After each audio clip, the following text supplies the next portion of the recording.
All right, guys, welcome to episode 24 of the Pale Horse Podcast.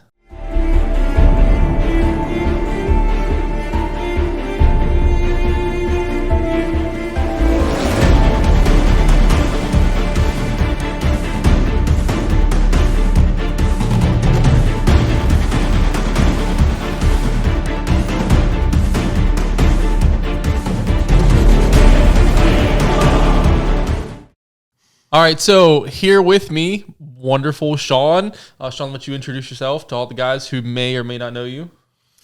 Shawn Robinson. I think I've seen quite a few of you on the range. If it's handgun, if it's long-range rifle, camo and recon. I instruct several courses and instruct in several courses at Apex. Been with Apex now for what, 4 years? Yeah, at least 3. Yeah, it's just getting on here.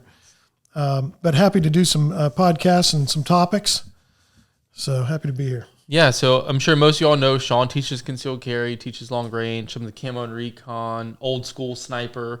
And so he's a wealth of knowledge, super awesome. Everyone loves him anyway, but he's a big teddy bear. All right, so let's jump into some tactical topics. I'm going to hit Israel first, if that's fine with you. So for those who don't know, and this podcast is going to be released, yesterday you had the Israeli beeper bombs, right? That's why I love their nickname, the beeper bombs. And then today was the walkie-talkie bombs. And so I want to discuss, I think Shawn and I were talking over supper about AI and all kinds of new technologies and emerging threats. And so I feel like this is one noteworthy emerging threat, right? You have this sophisticated targeted attack who on one side of the aisle says is surgical and the other side of the aisle says is completely reckless, as far as the... So long story short, yesterday randomly at about, 10 or 11 a.m. 3:30. Yeah, their time, right? And then our time earlier, everyone's pagers, beepers used by Hezbollah operatives exploded on their hips or wherever they were, wounding 2,700, last estimate I saw yesterday, wounding 2,700, I think 12 killed. And then today across Lebanon, you had all of these walkie-talkies explode, same style attacks. And so when looking at that, what was like some of your first thoughts? And the media went nuts and was like, oh my gosh, it's a malware that made the lithium-ion batteries explode and blah, blah, blah. And I'm going, okay, please don't be it. Because if I was China or Russia or anyone, I would have assets on the ground picking up the ones that didn't go off, which inevitably you have a failure rate. I would reverse engineer that malware, and then every Tesla driving down the road or iPhone in your pocket could be at risk. So I'm glad it wasn't that, right? So the interesting aspect to this is that this was a sophisticated attack on a very unsophisticated electronic equipment. So exactly, the terrorists had downgraded, had stopped using cell phones because they were being intercepted. Exactly. And they went to beepers and walkie-talkies thinking, we're good to go. This is so primitive, they won't pick it up. Can't be tracked. And now they're all blown up and they're on their hips and their ears. So this was a sophisticated attack on a very, what was yesterday's technology. Mm-hmm. And from what we're hearing, it was a supply chain infiltration. So it wasn't any software. It was good old-fashioned humans hardware putting stuff in the walkie-talkies and in the beepers. Yeah, and that's the thing is they said, the leader of Hezbollah. So the thing about Israel is currently at war with Hamas, for those who don't watch news or haven't pieced this stuff together. Hamas is the Taliban, Hezbollah is Al-Qaeda. I mean, as far as sophistication goes, Hamas is quite JV, honestly. Hezbollah is varsity team level. They're state-sponsored. They are very sophisticated. They're very well-equipped, very well-trained, very well-funded. Leader of Hezbollah came out years ago, actually, about 2 years ago, and said, no cell phones, they can target us, they can track us, they'll see when we're meeting, they'll pick us, so walkie-talkies and pagers. And the thing is, a bomb is comprised of 5 components, right? I'm not going to teach you guys how to make bombs, but whether it's battery and the trigger, right? And so we know these. A pager and a walkie-talkie have 3 of the 5 components built in already. And so all you need is, right, ignition source, the ignition and the explosive, right? I mean, it's really the charge. And so it was quite easy. So as we dove into this a little bit deeper, the pagers were supposed to be routed, interesting fact, supposed to be routed from Taiwan through Hungary, from Hungary through a third party up into the Hezbollah leadership, where Hezbollah then disseminated these pagers approximately 6 months ago. Yeah, it was fairly recent. Yeah. I understand. So everyone was like, man, the new batch. Actually, this batch as far back as 6 months. Hungary has now came out and denied that they ever passed through Hungary. And Taiwan now says that none of those major pagers were made in Taiwan. Did you see that? I didn't see that. In the walkie-talkies today, U.S.-based Nokia, U.S. has now came out and said those were knockoffs. They are not genuine to the brand. The brand has discontinued that model years ago. And since the tooling has been dispersed and sold off, and there is no records at all that any of them were bought from that company, and said they are not theirs, they're a knockoff version, which means Israel would have had to have manufactured these walkie-talkies and pagers, beepers, and put them in there, and then smuggled them. So found where they were going to be routed from, routed to, sold them representing that company. I mean, you're talking about a very sophisticated, and they said that op would have taken approximately 2 years. A guy that I talked to in the Israeli government said that allegedly, if it was Israel, the op would be having been worked on approximately 2 years. And then not only do they have to deliver the product looking and feeling like what they're expecting, Yep. but also functional, because these things were working Exactly. for months. It wasn't just an empty plastic case. They had to be distributed, trusted, Yeah. carried on person, and then they activated. So yeah, very sophisticated, and All to avoid electronic surveillance. See, everyone said, how on earth could Hamas have launched a surprise attack on Israel when they first launched the war? But it's because Hamas used Grindr to do all that. Mm-hmm. And so the IDF, the Israeli intelligence community, was not looking at Grindr. And so these terror organizations are actually quite smart. All right, they're tracking us via phones. We won't use phones. We'll use old school pagers, you know? But then I love how Israel sneaks in last minute and says, yeah, actually, we got on your Grindr accounts. We figured out where the stuff's coming from. We've made a knockoff version, delivered it to you, sold it to you as a deep fake, right?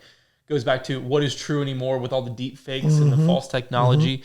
And then, so you're using this to avoid us. Joke's on you. We gave it to you anyway with a built-in back door that's, going to blow off your back door. And, and so it was just one of those where, I mean, it was, I did get confirmed earlier, it was RDX, which is an Israeli favorite explosive. And yeah, pagers and everything, walkies sold approximately 6 months ago.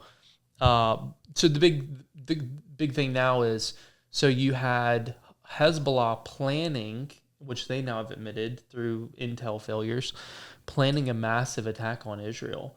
Approximately 3,000 fighters was going to be the first wave, which that's nation state level mobilization. 3,000 fighters. 3,000 fighters are going to hit them in the first wave.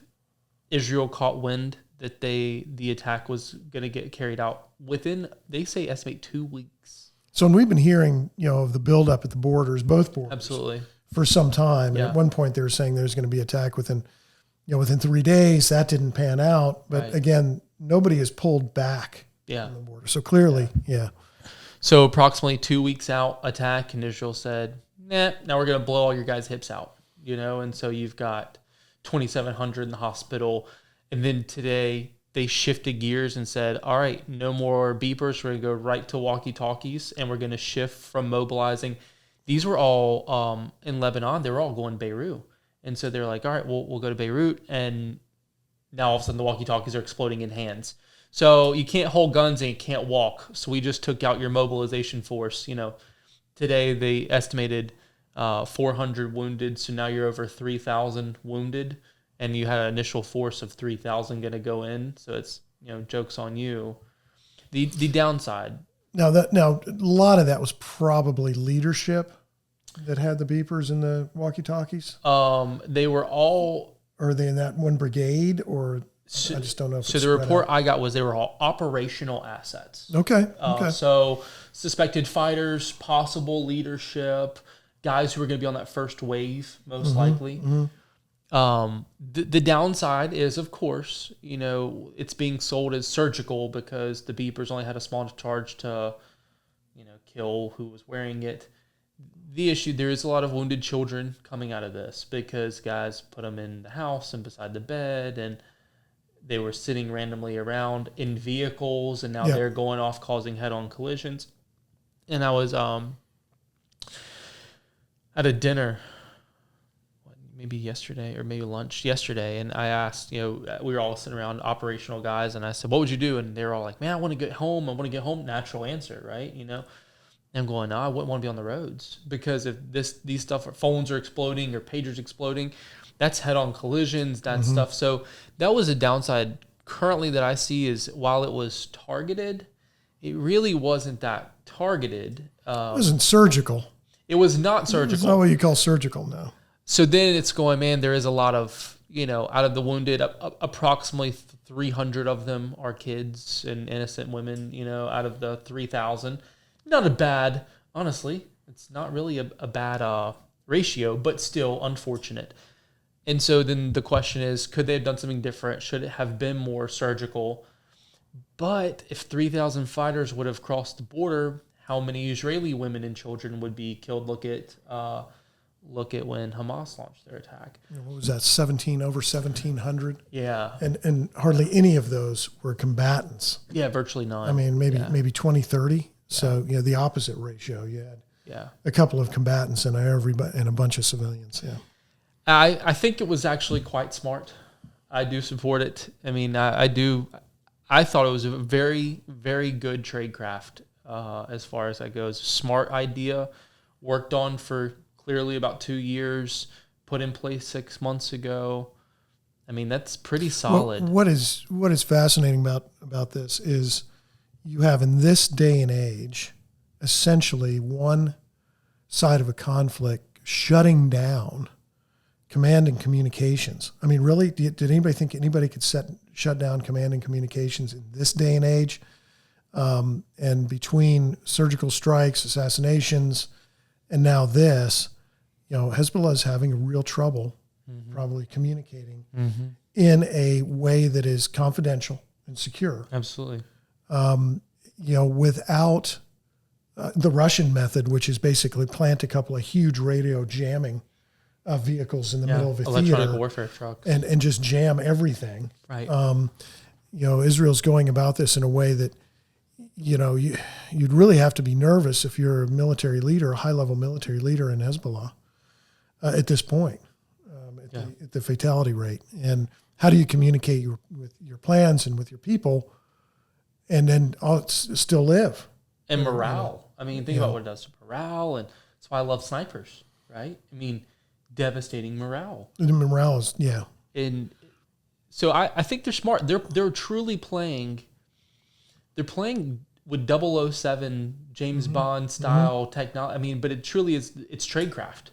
It's not all right. We're going to park some jammers out there and drop their drones out of the sky. It's, hey, we made 2,000 fake beepers and walkie-talkies and infilled in a shipment based on good old human intelligence and developed all this and delivered it to them, sold it to them, like you said, at face value too. Yeah, they worked, but then that's also scary going, man, how many things do we get from China on a daily basis that they could put a charge in?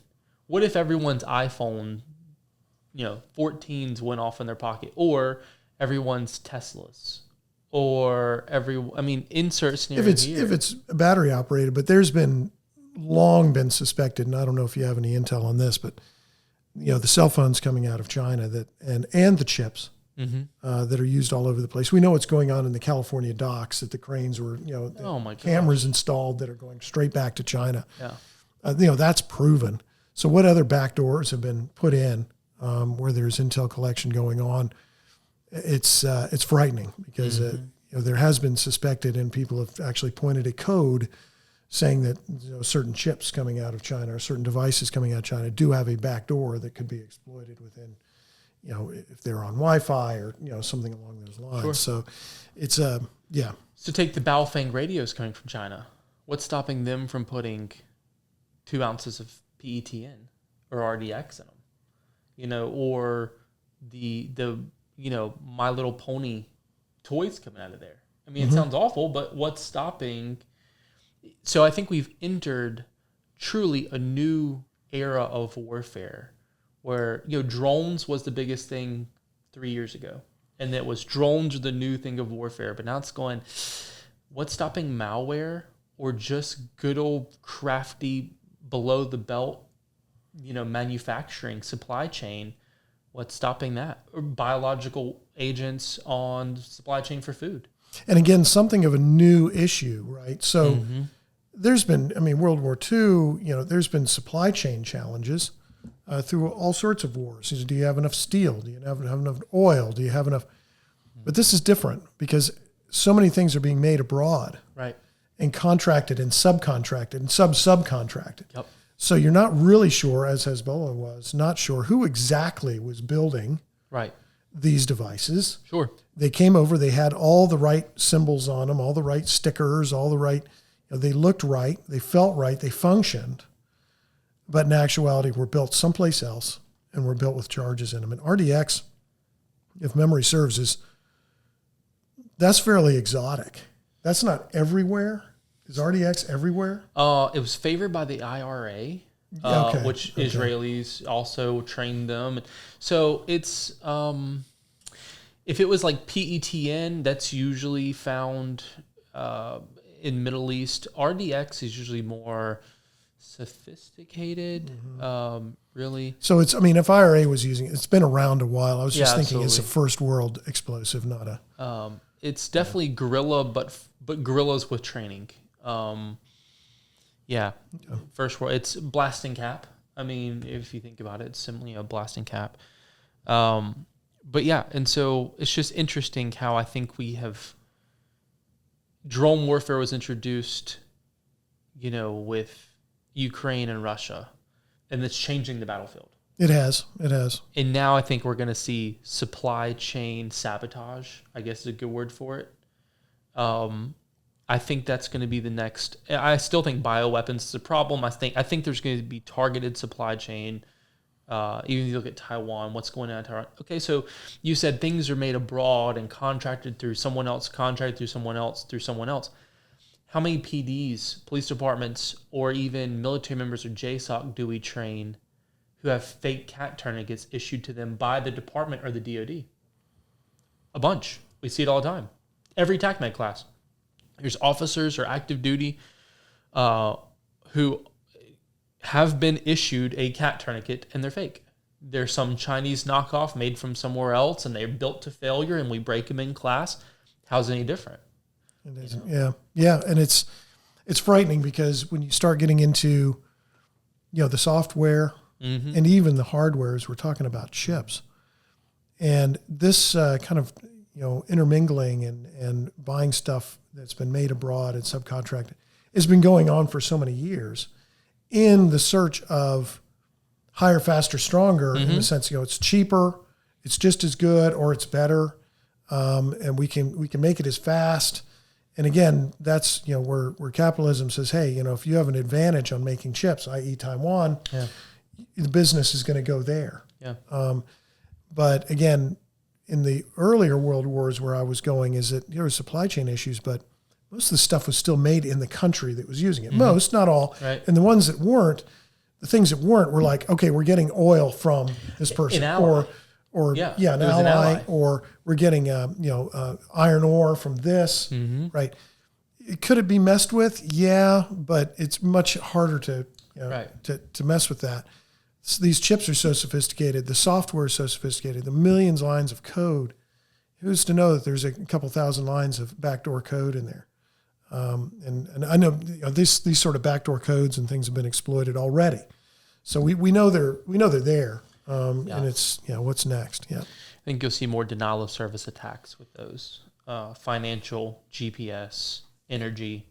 In the financial world, things are getting very interesting. Yeah. So you mentioned AI, and then just it's so hard to realize, I guess, reality versus, and it plays right into the walkie-talkies and the pagers. It's what is reality? What are we actually putting hands on? What is truth? What is not? So I mean, what are your thoughts? How's that tie in? What's your thoughts on that?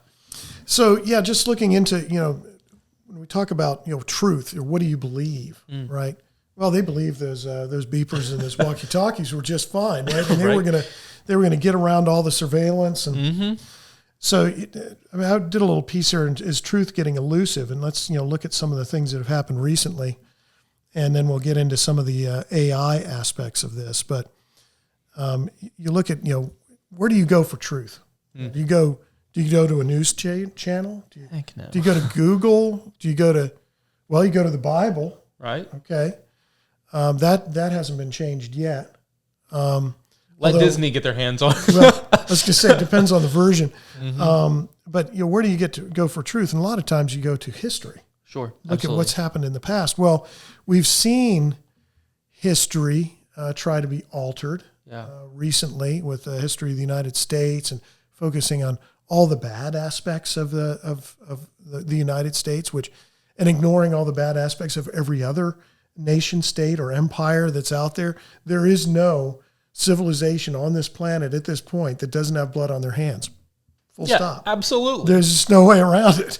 So, but America, actually, you had a combination of capitalism and laws that actually created wealth, created something. It wasn't just take what your neighbor has and use it up. It's let's get together and make something newer, better. Exactly. And that's where capitalism thrives. But anyway. But then I look at it and go, but is it because they really don't want us ever getting ahead? I mean, that's truly where I'm at now is, unless you just have so much money to invest in the stock market, let's just say now with capital gains taxes and, the estate taxes, and they're just putting more and more taxes. But what I'm seeing is you can't, a couple that bought their house in 1970 and were working 3 jobs to make ends meet, and now are hitting retirement age and want to sell their house. Well, now they're paying out so much in capital gains tax or other factors here. They want to pull their retirement out or something. Think about how many times we're taxed, but it's any time that we start to get a little bit ahead, either as a society or now it seems more and more. It wasn't back then, but more and more it seems like there is more oppression. There is more loopholes you got to jump through. Dad tried to build an outbuilding to house his tractor. Had to go through so many permitting processes and just spending ridiculous. Well, that wasn't quite level. We'll come another $250 here and $250 here. And the trusses, one of them was off. $250 here, $100 here. And it's just nickel it. It's like, man, let him build no one's going to live in it. If it falls in, it hurts his own tractor. It's in the middle of a cornfield. Nothing's going to happen. It cannot negatively affect anyone but himself, And so then there's all this that goes into it, and it's just costing him a fortune to build a wooden structure that puts 10 over a tractor. I mean, it's insane to me. So it's, the bureaucracy, and we won't get into the tax world. The tax world is, there is more taxes. The spending that has gone on with our current deficit is now equivalent to our GDP. Right. That's like basically saying your average annual income, you have as much debt as your average annual income. Yeah. Not many of us would be able to survive that. No, absolutely not. And our nation has survived that in the past in World War II. Right. But one other time, and essentially we're at that level, but there's no world war. So the spending has gotten out of hand. But worst of all, we went into World War II and our budget was in good shape. Right. And then it went way up. Right. That went way up. Now we're already way up. Yeah. So and some of our enemies are the people buying our bonds. So, or the ones lending our money. So anyway, that's another discussion. But I think as far as, where do you go for truth when you have the media so polarized. We've given up our First Amendment, which is a free press. One of the crucial divisions of power is in the Constitution for a reason, and that's freedom of press. And it means the press can call out where they see corruption, or they can call out where they see issues. And usually every successful democracy has some kind of free press. Right. We're now getting to be quite an old democracy. And our press has voluntarily given up a neutral position. They're either way left or way right. So where do you go for truth? Well, you end up in the same position as the Russians or the Germans under Hitler, or you go to look at two extremes. You look at what the state is saying, and then you look at whatever other communication the rebels are saying. Right. And you try to find a middle ground and say that's the truth. Where do you find it? I mean, just some examples. We have, a COVID vaccine. Well, a vaccine is supposed to make you immune, right? My dad had polio. He got a polio vaccine, and he didn't have any more polio. I mean, he had polio in his legs. Right.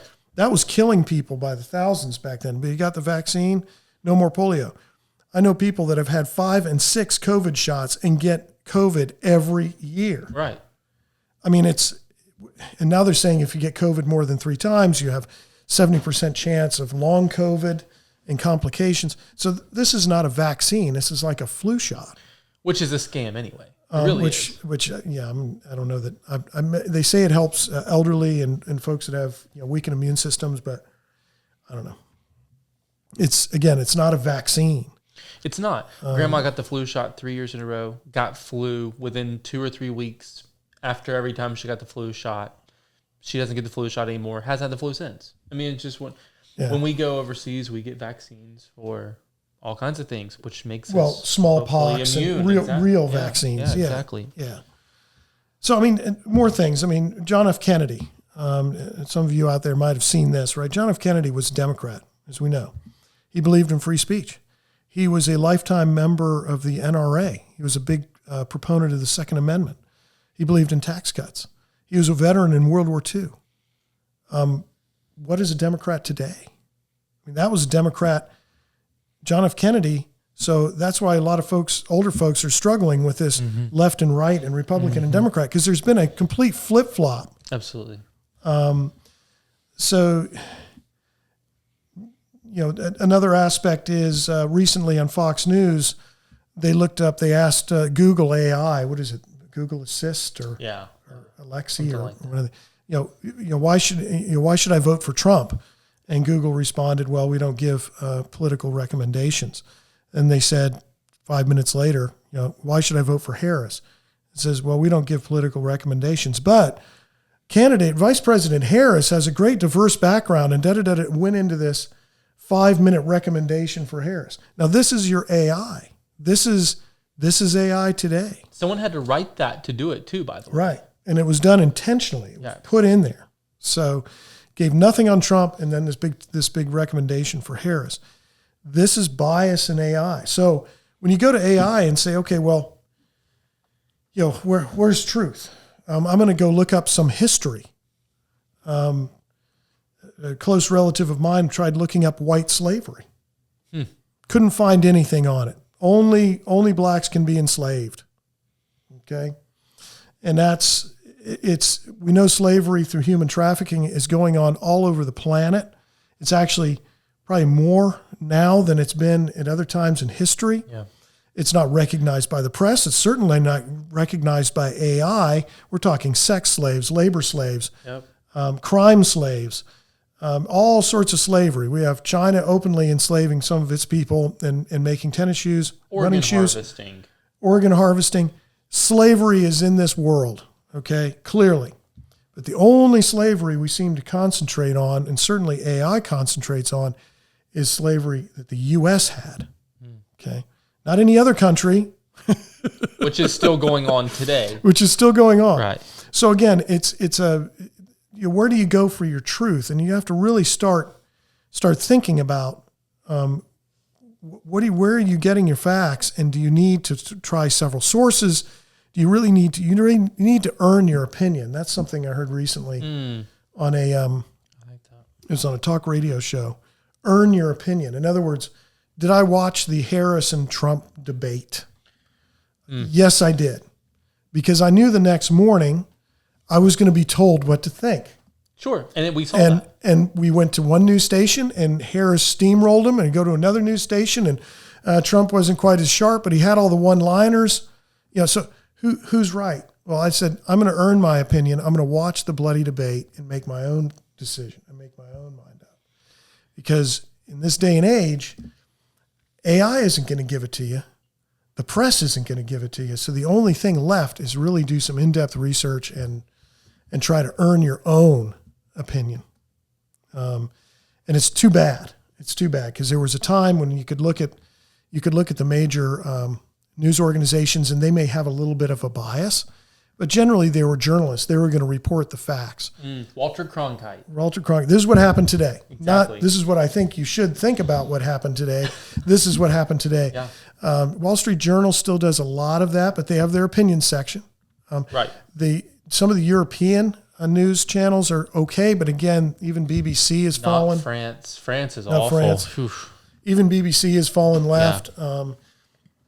The Economist used to be pretty good. Anyway, so you have to be real careful where you're getting your information. And then that gets into, what road are we going down if you don't know the source of truth? Where can you go for your truth? And what you get is a more and more radicalized population. Division. Yeah. And, is that by design? I think. Yep. There's folks that definitely want that, because at the same token, you have now on the Democrat side, as opposed to John F. Kennedy, you have a Democrat saying we need to crack down on this social media stuff. Right. It's getting out of control. There's extremists out there. There's terrorists out there. There's evil people out there. We need to monitor. The government needs to monitor what is done on these platforms. We've seen that already with Trump kicked off Twitter, we've seen government control over that in the worst case already, where a president or a presidential candidate, even a sitting president, I think they were kicking him off. So this is, one side is controlling social media, one side's controlling most of the press. We're in a pretty scary place. We really saw that start, though, under Obama more than anything. That's truly where it started, was first few years of Obama. But who owns part of Netflix? Obama. Who owns most of the news agencies? Obama's, or the Obama, I'll say inner circle, right? The Obama circle owns majority. Even Fox News, they've bought into that and bought into Disney. And now you've got Disney buying into news sources. Man, Disney needs to make like Aladdin and Fox and the Hound. They're not putting out propaganda. But that's really what our news agencies have turned into, is propaganda. I think a lot of that is because we want to be spoon-fed everything. We really don't want critical thinking. We don't want a opinion to ourselves. We don't have time. We're working 2 or 3 jobs because we're being taxed like crazy. I think it is by design, like you were saying. I think people are lazy. And like I've said before, casualness breeds casualties. The more casual you are, the higher chance of a casualty you become. And so now I'll just turn on Fox because that's what grandma watches, or I'll turn on CNN because that's what grandma watches, or that's what I grew up on, or that's just the first channel that I find, or Facebook, someone shares an article and it's got a one-liner. Christian, who's on staff, his video has like 240,000 views. He was kind of famous last month. They went to go serve a warrant on a guy who failed to do paperwork and had a warrant on him. The wife was recording it, blasted out there the headliner: cops kidnap kids from homeschooling parents. Well, when you actually watch the video, Christian is partnering them. They go, hey man, you got a warrant? And Christian's like, I'll let you pick a court date. I'm not taking you to jail. I know you're trying to work and get established, man. I'm not going to sign you a court date. You pick a court date. Just sign this. I gave it to you. And the guy said, no. Christian's like, man, I support what you're doing. I think homeschooling's great. You didn't file the paperwork. It's a truancy date. You just have to go before a magistrate and say, I'm homeschooling my kids. Please sign this. Went on and on, 20-minute video. Guy said no. And the guy said, and if you touch me, it's going to be a real bad day for you. And starts to walk off and go inside. And Christian had already told him, oh, I'm going to have to take you to jail. And then we're going to have to assign you a court date. And the magistrate's going to just, man, please sign the thing. I think you're in the right, Guy said no. Christian arrests the dad, takes him in. And leaves the mom with the kids and doesn't even make the mom go, even though she had a warrant too. The mom signed hers. But the video clip is, in all the comments on Facebook that was shared, cops, kidnap kid from homeschooling, parent, sovereign citizen, not even close to what happened. And you can tell most of the early comments were all people who read the headline. They didn't watch the video. They didn't watch the video. And then later on, you see the comment section shift. People who actually watch the video, and you see them give points. Then all the comments after that were based off those few. So the first few comments were based off the people who had never watched it. And the comment section fed the opinion. And then you have the people who actually watched it, and the comment section changed. And those comments fed the opinion. So then we're letting the comments of others who may or may not have even watched the video shape how we're thinking it's our perspective issue. And we see that parroting all over the major press outlets. Absolutely. One press outlet says, I think, what was it, a month ago, Republicans are weird. They're just weird. They're just freaky weird. Tim Walz said it. Yeah, right. Yeah, Republicans are weird. Every liberal outlet after that said Republicans are weird. It was the same thing. Absolutely. They didn't make that opinion. They didn't base it on anything. No. They just said they're weird. The moderators at the debate. Yeah. We fact-checked Trump, but not Harris, because the wording that they kept, we're concerned. That's what they kept. We're doing America a service. Yeah, we're concerned about Trump's fallacies, even though Harris had just as many fallacies. Oh, yeah. So when do you have a moderator who's supposed to be neutral now fact-checking one side, not the other, because they're concerns? No, it's just it's all one direction. Yep, I agree. That's the problem. And it's both candidates, I can say, I watched the whole debate. They told some whoppers, both did. I know, right? Just whoppers. And but again, they're only calling out Trump. Right. And Harris is every bit as guilty. Yeah. So where are you going to look up for your truth? And where I tie this into AI, we've already seen with Google and this sort of thing, but if you haven't seen Mission Impossible: Dead Reckoning, it's part 1 of 2, and it's like 2.5 hours long, these things. Anyway, but it's about AI, a military AI that looks to start trying to protect itself. We're seeing that. And it starts going into the press areas and altering things and altering stories to try to protect itself. And of course, only, Tom Cruise knows the truth and is going after this thing. Of course, they're coming after him too. Anyway, so we're seeing fraud in AI starting to pick up. Fraudsters, unfortunately, some of these fraudsters are incredibly clever, very smart. And AI is out there. And I've been watching, AI is out there. It's so new.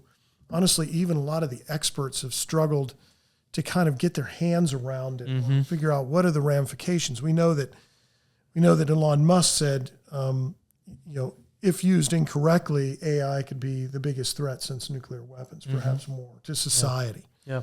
Elon Musk is way out there. He sees stuff 10 moves ahead of the rest of us. That's what makes a genius. Maybe he's not right about all of it, and maybe his presentation isn't right, but he has vision to see permutations of this technology that most people just can't. But we are starting to see some of it in the fraud world, and it is frightening. We are seeing AI.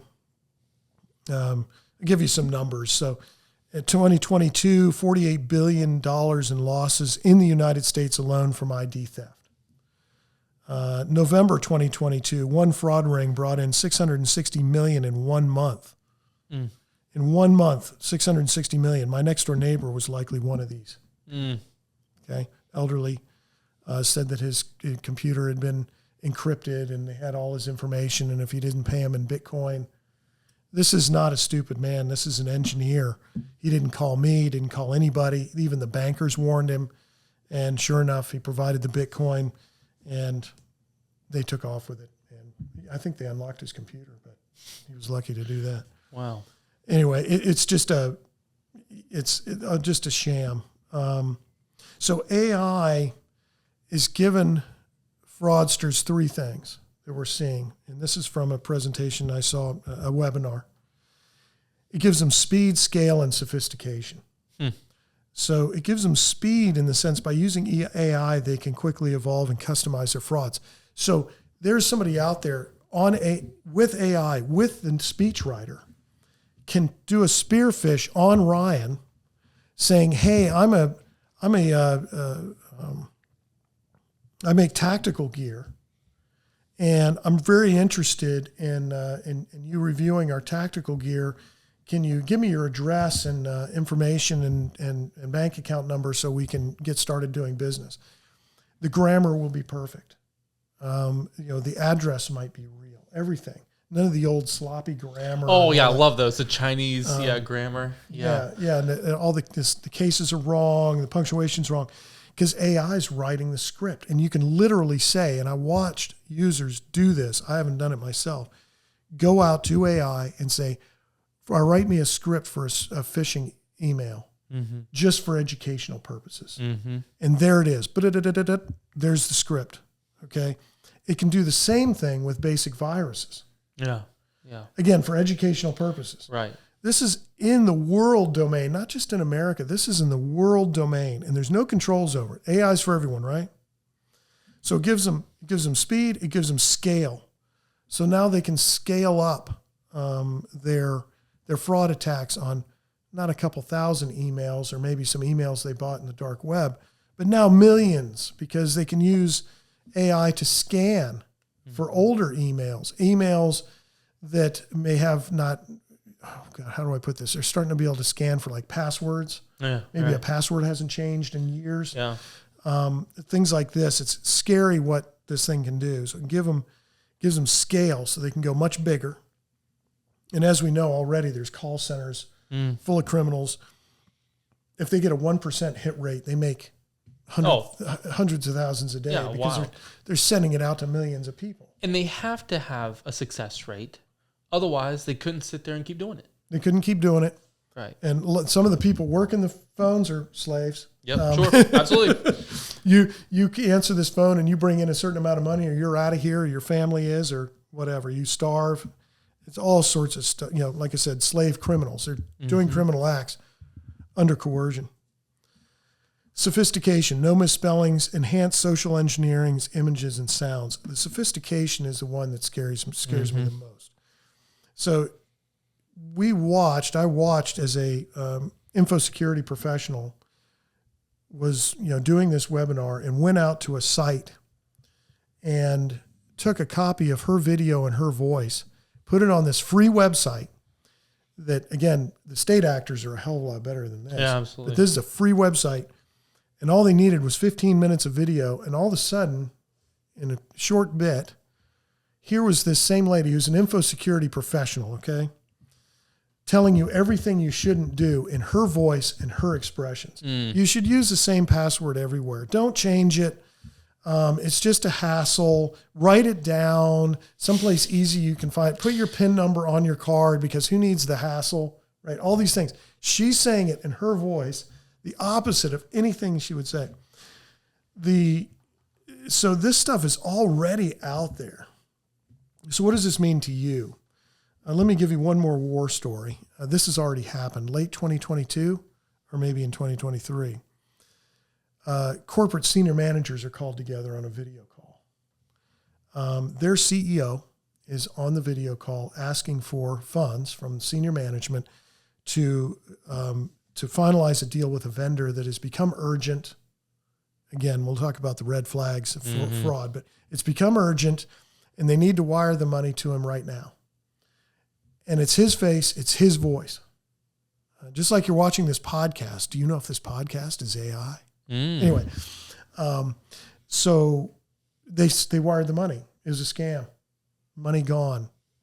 Somebody called the boss, and he said, "What? I didn't know. I didn't ask for that. We're okay." But nobody thought to ask him, because there he was on video, right? Stuff is incredibly powerful.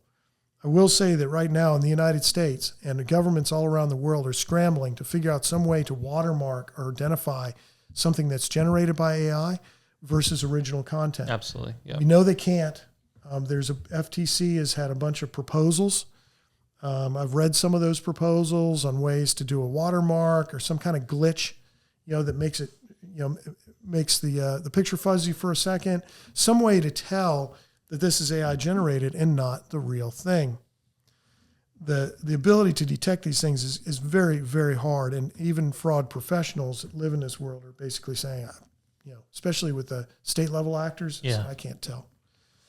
And also AI can make the voice and image interactive. So this isn't a recording. This is me talking to Ryan on a video call, and Ryan is saying, listen, I need some money. We have some issues. We need to post bail. I said, well, why do you need to post bail?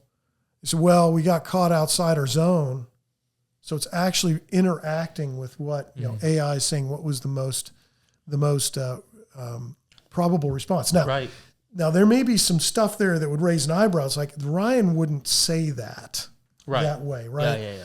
But again, it's pretty good. So how do you defend against this?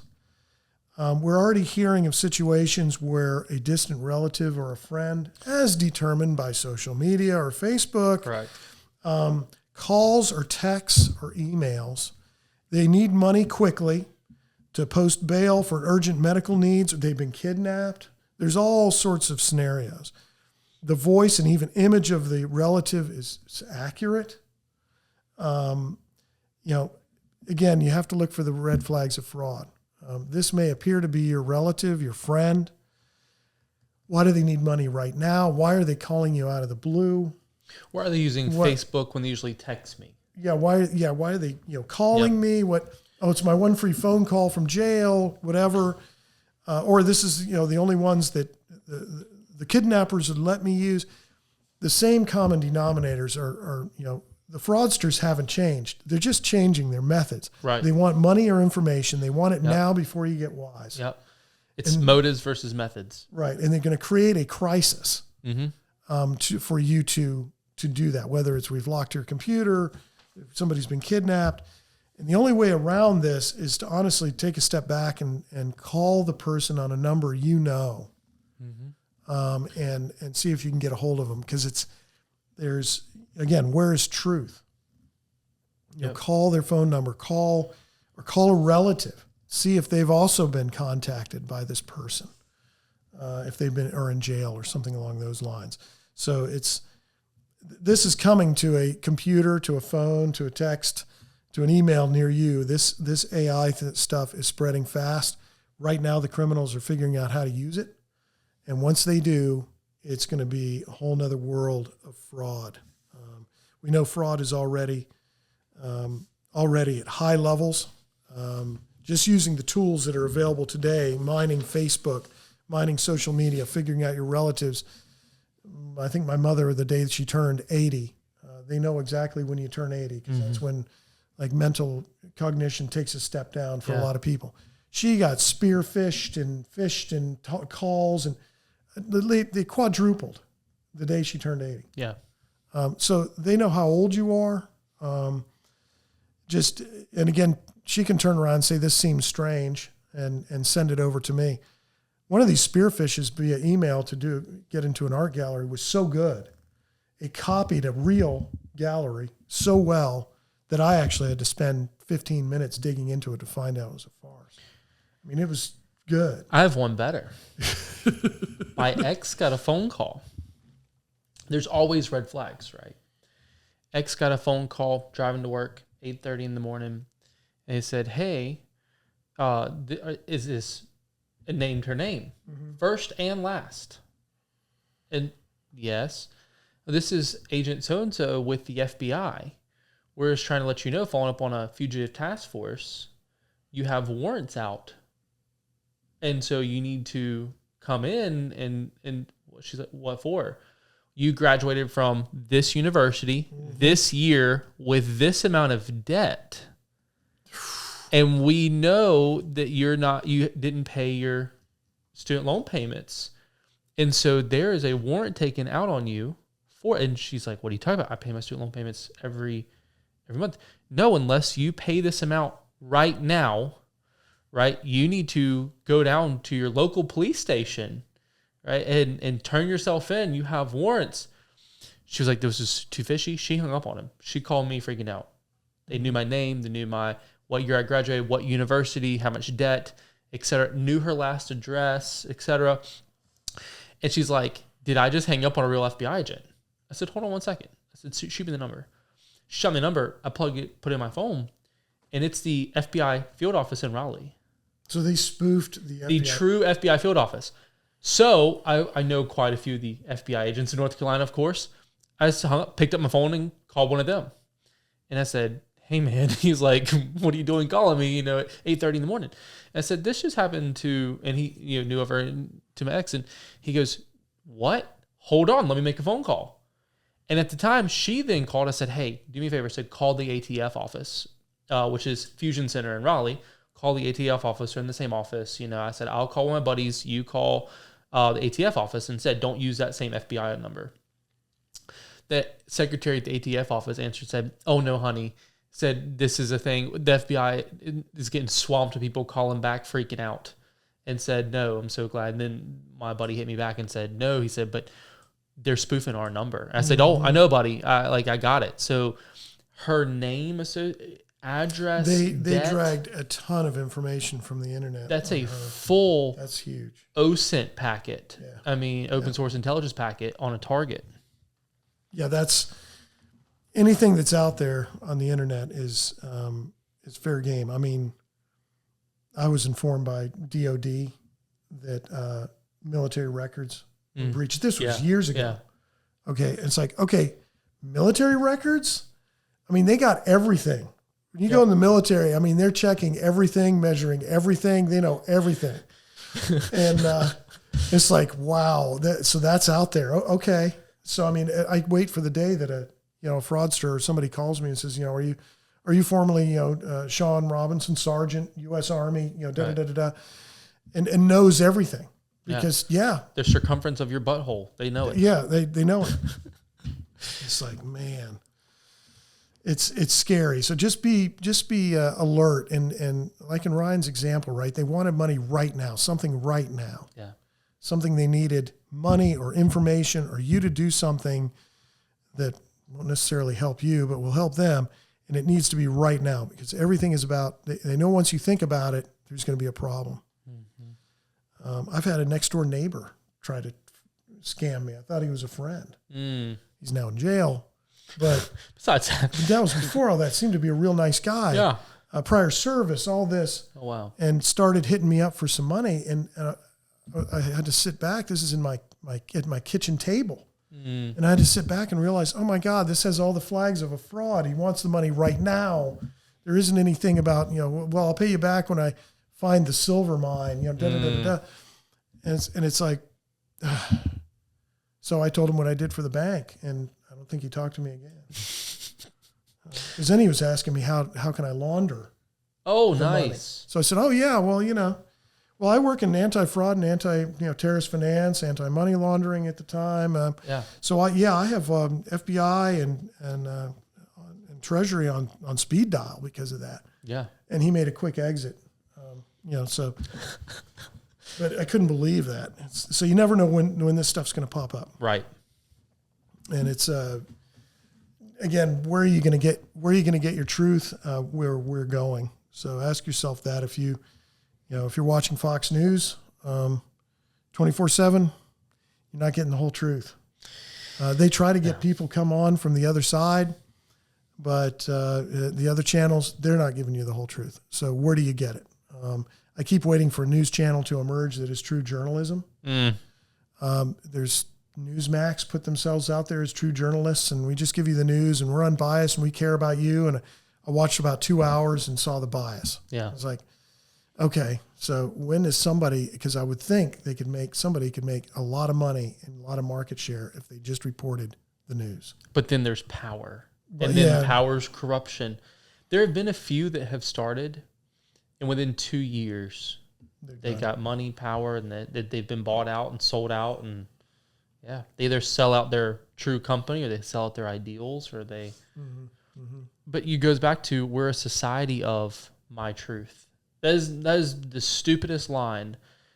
And now it's taught in all couples counseling and therapy and psychology. It's, well, just give them your truth. There was a whole TV show about that. And the TV show, well, my truth is, another person will go, well, my truth is. I'm going, then it's not truth. It can't be true. Like, it's your opinion. You're saying that your opinion or your feelings, but feelings are not facts. And then it goes back to the facts trump your feelings. And so you're giving me your feelings, not your truth, right?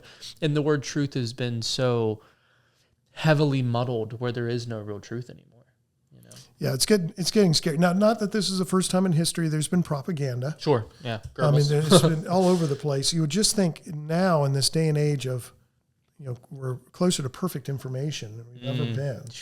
Gosh. That we're still fighting the same old faux pas of bias and propaganda.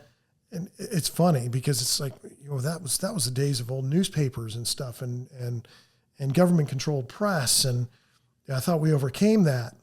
We're there. We're right back into it in a time where you would think that information, you could go get the truth and they couldn't stop it. There's just so many ways you can go get it. Now AI is biased. You try to bring up a historical event, and if it has any sort of political impact today, it may be biased. Yeah. On what caused the conflict, who won the conflict, who lost, what were the causes involved. We're seeing that in the Civil War and how everybody says Civil War was strictly about slavery now. Right. Only slavery. That's it. It was all about slavery. There was a lot going on besides slavery. There was a lot of economic issues, taxes issues, states' rights issues. There was a lot going on besides slavery. Slavery was a contributor, but it was a lot going on besides that. But again, you're not going to find that on a Google search. No. It's all going to be about slavery. And it goes back to, you have to verify your truth, right? What was the benefit of the ex's story? I was able to call a buddy and I gave her a number, hopefully an unbiased number at that time, where we were able to verify, but if you would have went off of surface level truth, it looked bad. The number checked out? The number checked out, everything checked out. And that's why they're getting so sophisticated, right? In such a big scale. That's AI crawled. That's what you call classic spearfish. Yeah, exactly. Or social engineered spearfish. Absolutely. And they're just after her. This one that came after my mother was just after this artist. It was just after her. Yeah. It's like, wow. And so they used AI to crawl the internet, right? I had a student in, this actually about 2 weeks ago, student messaged me on Facebook Messenger. Normally he messages the business page. Okay. Messaged me on personal Facebook Messenger. Hey man, how's it going? Been a long time. And it has been probably a year and a half since he's come to a class. 2 years maybe. And I was like, yeah, man, how you doing, right? And we're friends on Facebook. We follow each other. And he goes, yeah, and the grammar, usually when these things happen, the grammar's like wonky. Off. Grammar was perfect. Absolutely perfect. And carry on, man, how's your family been? Ask me, how's your family been? How's this? How's business? Everything from his Facebook, right? Going, whoa, okay. So I'm sitting here going, of course, when people reach out to you at 11 o'clock at night on your person, I'm always thinking scammer, right? I mean, that's my paranoid brain goes there. But the grammar was perfect, unlike ever before. Carry on conversation. Conversation probably lasted 20 minutes. Not a typical, hey, I need money, I need you. And then it came back, and his grandson suffered from a severe heart condition when he was born, needed 3 open heart surgeries before he was 6 months old. And he came back and said, hey, we're actually doing a fundraiser for, named his name, I need you to click this link. No, I'm not clicking any link. I luckily had his email address. Emailed him saying, hey, and said, is this you on Facebook? He came back and said, what are you talking about? The next morning, he was asleep. It was like 11 o'clock at night. So he then reactivated to whole Facebook chat. I wonder how many people click that link and that was I've never seen any phishing ever as sophisticated. Naming names, bringing up, never so sophisticated. You're going, okay, is that another human or is that AI? So recently, have you had a chance to interact with a bot? Yeah. So I ordered Papa John's pizza. And I get this answer, slightly Asian voice. Mm-hmm. Do you want to order what can I do for you today? Well, I want to order pizza, this sort of thing. Responses are prompt, very clear. I'm like, wow, this is one of the best people I've ordered from. Right. It's like, this is quick. And so, well, would you be interested in upsizing? Da-da-da-da-da. And then I realized when I was just about done, because of the rhythm of the responses, I said, this is a bot. And then at the end, it said, answer our survey and see how you enjoyed our ordering bot or our Papa bot or whatever they called it. So that's AI doing reasonable, listening for a verbal response and responding the way, it's programmed to. A very simple bot. These AI-driven bots, like I said, they can be interactive if they get enough video, which makes me a little scared about doing videos like this. And you should be more scared because people can take these, use your voice, use your image, and broadcast a spoof, a fake. Yeah. So it's a very interesting time, and just be careful out there as far as these frauds. Yeah. All right. So Shawn made the point about fraud.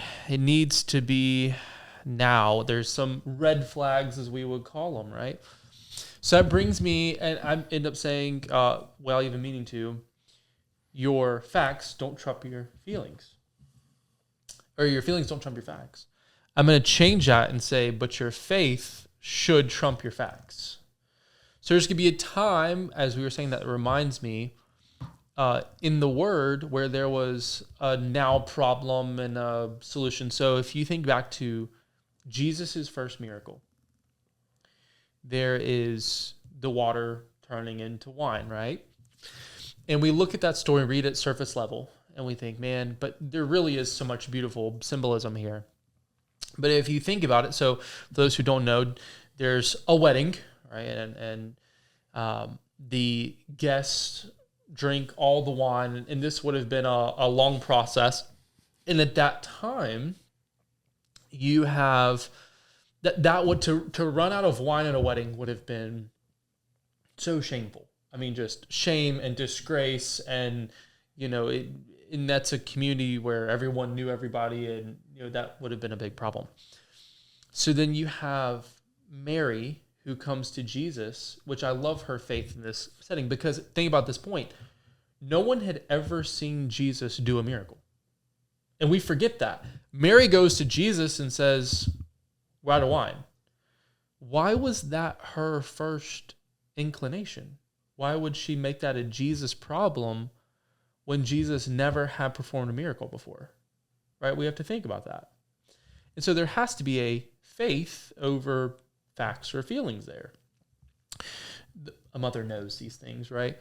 And so she says, we have a wine problem. But it's not like they're all alcoholics. So, yeah, we have a wine problem. A lot of us have a wine problem. Yeah. We have a wine, and it's not we have a wine problem in general. It's we have a wine problem right now. It's a click this link right now. Think about it. It's red flag 101, right? It's a right now problem. And so I heard a pastor say it was a request, a refusal, and a revelation. And I thought, but if you think about it, that was kind of like the whole X story. There was a request, she refused, revelation.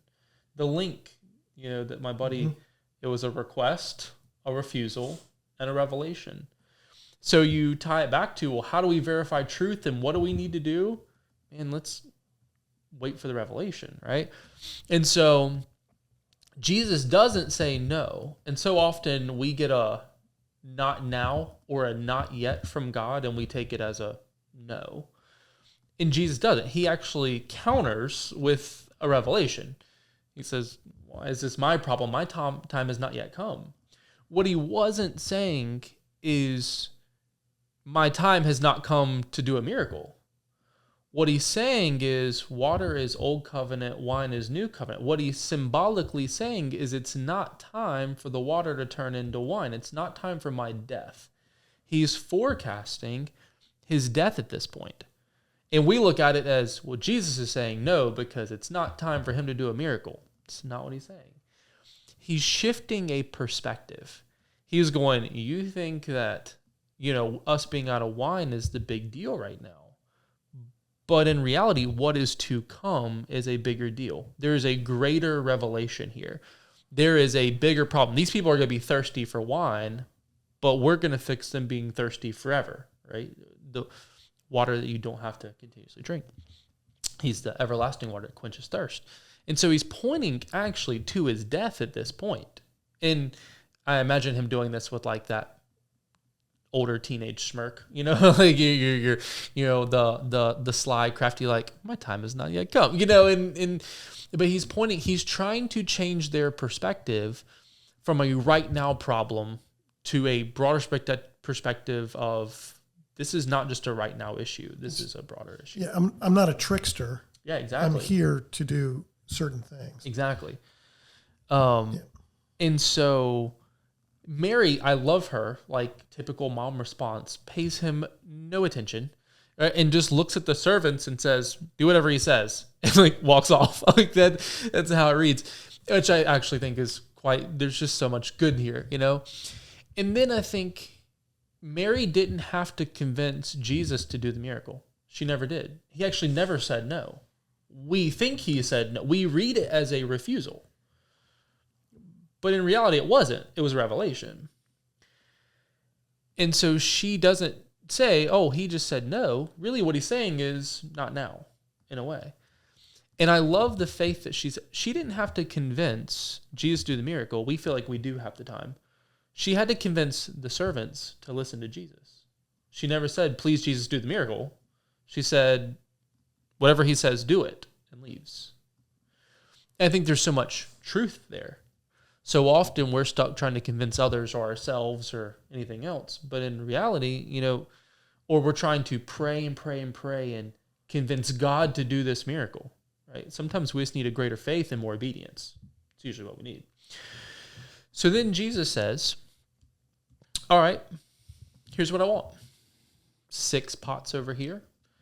Go to the well and fill them.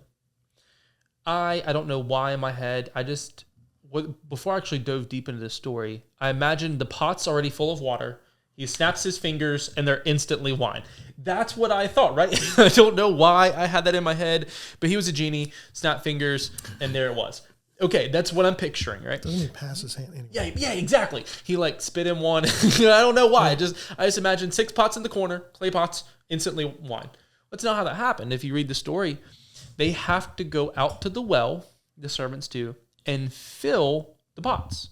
And then he says, when they are filled to completion, now if I'm the servant and I'm filling these pots, I would have filled the first one and been like, homie, I need you to prove to me that you can do this before I fill all 6 of them, right? He had never done a miracle before. Think about the blind faith needed. And so oftentimes, blind faith really is what we need. Not in the case of AI and fraud. Please don't have blind faith. No. The opposite of blind faith, right? And so what we have seen is there's and we said it in the last podcast, Exodus 23, there's a process to the promise, right? So these pots, if you think back to ancient biblical times, were approximately 22 to 30 gallons. They're huge. They're big. The average size bucket for the well is 2 gallons. So they would have had, and there's 6 pots. So 6 30-gallon, 22 to 30-gallon, 2-gallon bucket. How many trips did the servants take back and forth? My math is not good. A bunch. 30-gallon pot, 7 pounds per gallon. A lot of weight, a lot of trips. One of those pots is heavy. And they had to fill. I would have been like pot 5 and be like, bro, you need all 6? Are you sure? But then it goes back to something else. we've said on the podcast many times, your faith is measured by your feet. How many trips to the well? 2 gallons at a time were they making to fill 6 22 to 30 gallon pots. I just imagine snap fingers wine, okay? But it's not how that worked. It was 2 gallons, 2 gallons, 2 gallons. 12 trips per pot times 6. 72. Way too many. I'm tired. My feet hurt. Right. At my fitness level, I'm thinking about fitness pot over his head because I'm a strangle, but we go through this and we think, wow, faith measure, like this is a blind faith act of obedience. And then, sure enough, as all the pots were filled, and it says, when the appointed time, right? At the appointed time. And so there is a process to the promise of blind faith and obedience and doing it. And then we also said in Exodus 23, when God gives out the plans, he says, I'm going to deliver the promised land. He lays out the conditions of the covenant, right? That obedience is required. And then he says, and little by little, I will deliver the land unto you. Because if I were to do it now, the land would be overtaken and it would not be right. And so there's a process to the promise which he said, but it's a little by little process. How did they fill those clay pots? Little by little. And we check ourselves out. I would have done like the first 2.5, like this dude cannot turn this is water. He cannot turn it into wine. I'm out. In Exodus 23, it talks about how there will be protection and provision during the process as that land is being delivered little by little. And it really never hit me until I was deep diving in this story. How long did it take to make 72 trips with a 2-gallon bucket, fill these pots, turn it into wine, then distribute the wine to all the guests? I mean, were they running full blast? It still would have taken, run to the well, 2 gallons, don't spill it, or else you're doing more. I guess it depends how many servants and how many buckets. True. I mean, even if you had 6 servants with 6 buckets, it's going to take some time. The party's going to be well along by the time they're done. No one ever. There was protection and provision during that process. No one ever knew they ran out of wine. And it was always going to be better. The land, by the time the Israelites got there, promised land, was better. The wine was better. And so God's promise is, I will give you better, but then there is a process to it. And so often we check ourselves out of the process. I planted a mulberry tree, 2 of them. One of them sprouted green leaves. The other one, I kind of like stuck in the ground halfway, didn't put enough nice natural dirt around it, didn't do the process like I should. I rushed it. I didn't little by little do it the right way. It was starting to rain on me, and I ended up mowing over the one that was not great accidentally because it deteriorated, and the other one's beautiful. But it's one of those where I abandoned that promise because it wasn't I didn't think about it. I didn't have the investment. I didn't have the time into it. I wasn't mentally there, right? And then I think back, so there's provision, there's protection, but there's a process, and there's also a timing factor here. At the appointed time, at the appropriate time. It was a right now problem, but God did not deliver a right now solution. So most people would have went, what does walking this 2 gallons at a time have to do with anything? No, that's not what I need. I don't need water. I need wine. The well is not it doesn't match our perspective, right? I would say very rarely is an immediate solution provided. Oh, yeah. But live in this work. There's work behind all of it. Yes. But we live in this microwave society of we want a right now problem, right now answer. AI, we plug it into AI and AI gives us a solution, right? Why did AI get built? And then I think to myself, man, if I were to bury a seed, right? How many seeds do you throw away on a daily basis? I mean, if you think about, vegetables that we eat and we're just throwing the seeds away. Yeah.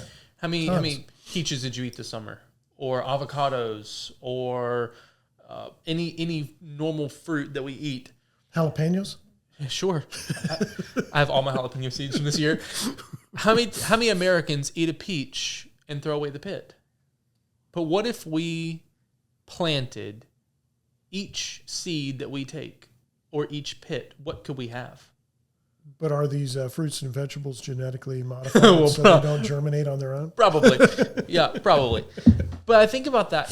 I pulled 27 peaches off my one. I've got multiple peach trees, but off my one, my biggest producer was 27 peaches this year. And they're young, and they're not GMO. They came from another guy down the road with a peach orchard. Okay. And so I thought, every peach I ate, I threw the pit away. But what's stopping me from having a peach orchard? If I were to just walk out in the backyard, it takes time and it takes space and work. The three things that we have pretty much written out of society: time, space, and work. Therefore, we cannot get the harvest that we could potentially have. We're stuck with the immediate gratification of eating the peach and throwing it in the trash can.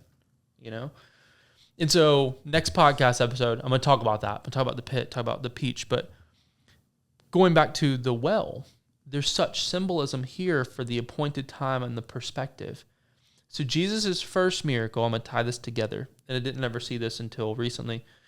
Jesus' first miracle was turning water into wine, 6 pots turned. The first time he ever revealed himself as the Messiah was the woman at the well. So there's a right now problem. She's drawing water and thirsty, middle of the day. Why is she there? Guilt, shame, condemnation. Why was running out of wine the problem? Guilt, shame, condemnation. There is, and I just realized this parallel. She's midday. Jesus is sitting there waiting, an appointed time, midday. And he looks at her and he goes, reveals himself as the Messiah. And I think there's such beautiful symbolism here. There's 6 pots that need to be filled. Which symbolizes filling of the emptiness. They were dry and barren and empty and broken, right? They are essentially useless, as we would call it. They're dry and desolate. It says in Scripture that, no, you have had 5 husbands, and the man you're with now is not your husband. Symbolizing she's been with 6 men. 6 pots need fixing and healing into wholeness. 6 men. And I think there's such beautiful, all at a well, all around water, all transforming that water into the new covenant, the everlasting, right? That's why I'll give you a water that you never have to drink, you'll never be thirsty again. It's the new covenant. And so there's such symbolism here where in my own life, I always say there's healing and there's wholeness. And most people pray for healing, but we need to be healed into wholeness. And wholeness is a soul issue. Healing can be physical, but wholeness is really mental and soul. It's mind, body, spirit. And I thought, man, a broken cistern cannot hold water. That cistern needed to be healed into wholeness in order for that to hold water. And that's what she needed at that appointed time. And so there's such a beautiful thing of he transformed, right, the guilt, shame, condemnation. He revealed the new covenant there, and then saved the day. Your first miracle was beautiful. And then and it's a transformation process. He transformed the natural into the supernatural, right? Into something greater. And then the best version, right? You could say that. And then here she is needing 6 things covered by the blood, forgiven, which the new wine represents. 6 pots healed into wholeness. That guilt, shame, condemnation lifted off of her. And I think that he does that for Shay. I think so many people think, well, I have a past. I have this. I have that. My trauma responses is the new word. And there's all these things, but he promises us something better, and he is the transformer. And those points of brokenness that are not transformed are going to be transferred. And we can see that in society now with dads especially, right? Men and their spouses. And when the lambs were sacrificed, at the temple to atone for sin, the new covenant. The priest so there was twofold, two sacrifices done. One was the priest to cover the people, and then Day of Atonement, right? You could bring a lamb in yourself. The priest would inspect it, and then you could kill it on the altar to atone for you and your family.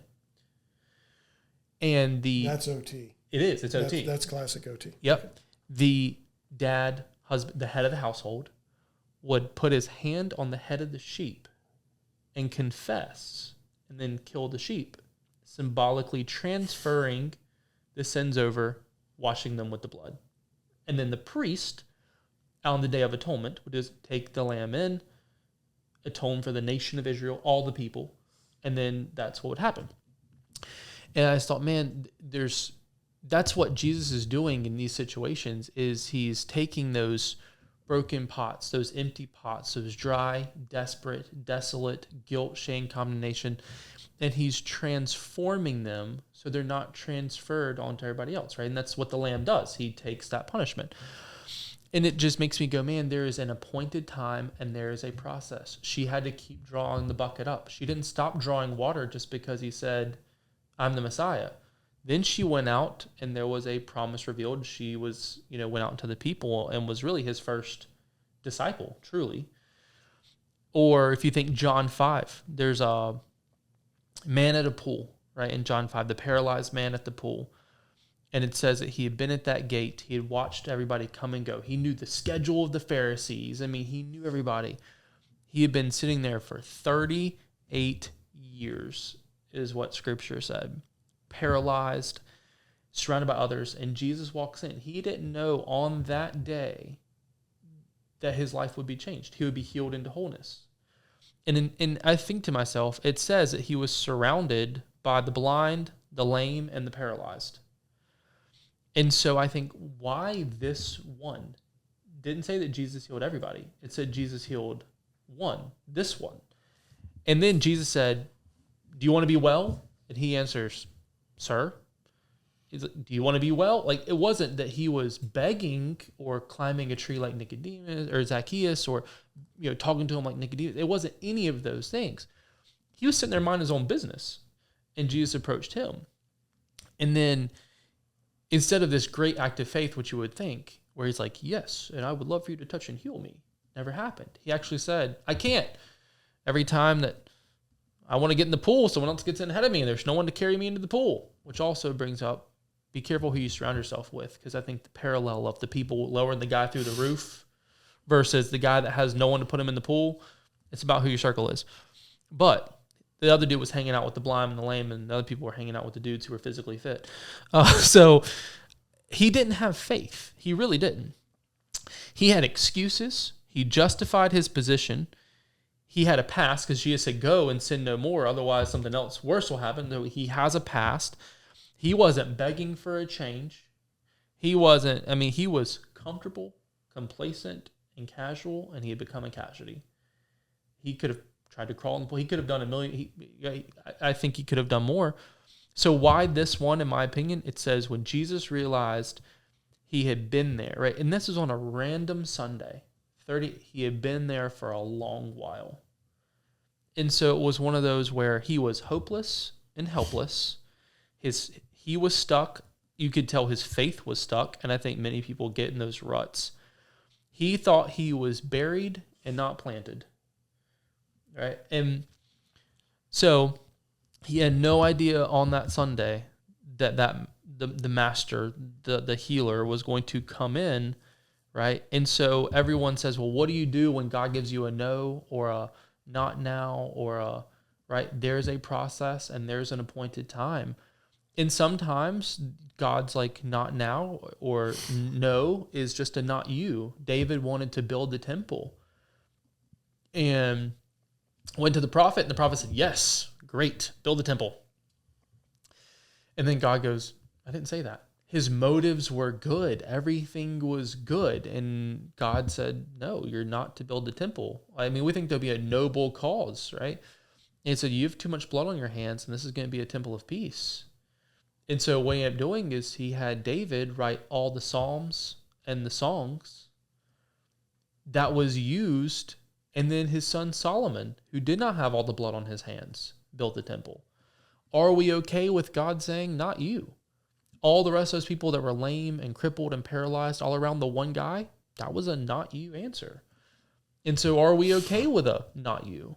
Do we still use the anointing and the oil put on us, our calling? Do we still walk in alignment and assignment to say, okay, that's not me. My desires and dreams are good, but that's not for me. Yet I will still love and serve. And through the seed, through my seed, it'll get done. And then when it was done, all of David's songs and poems and all the psalms and all the lyrics and the words were then sung and used in that temple. And so we all have pieces of the puzzle. But that's again trying to see the grand plan, right? We never can tell. Mm-hmm. So it may not be you for this thing. Maybe it's something else. One of the best lines I heard was, Morgan Freeman. It's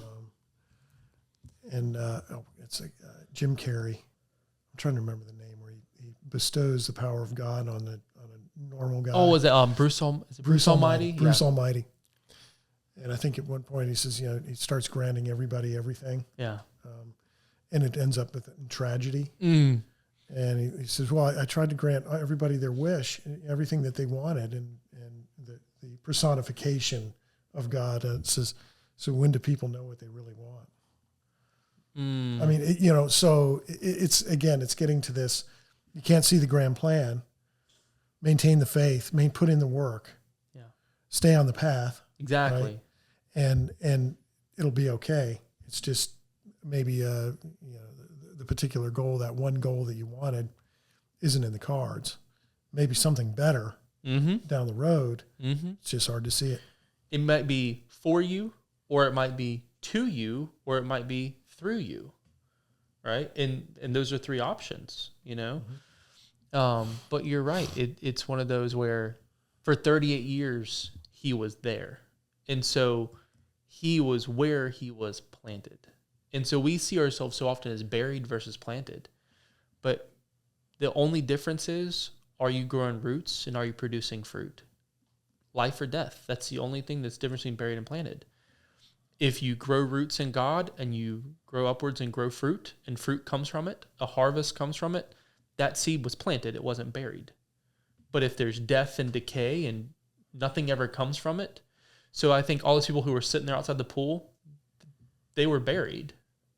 Or maybe they got miraculous healing. Maybe that guy healed more. Who knows what happened, right? We don't know. But the guys who checked themselves out a long time ago and left by the pool, who went over on the other side of the gate and was begging for alms for the rest of the time, they were buried. They weren't planted.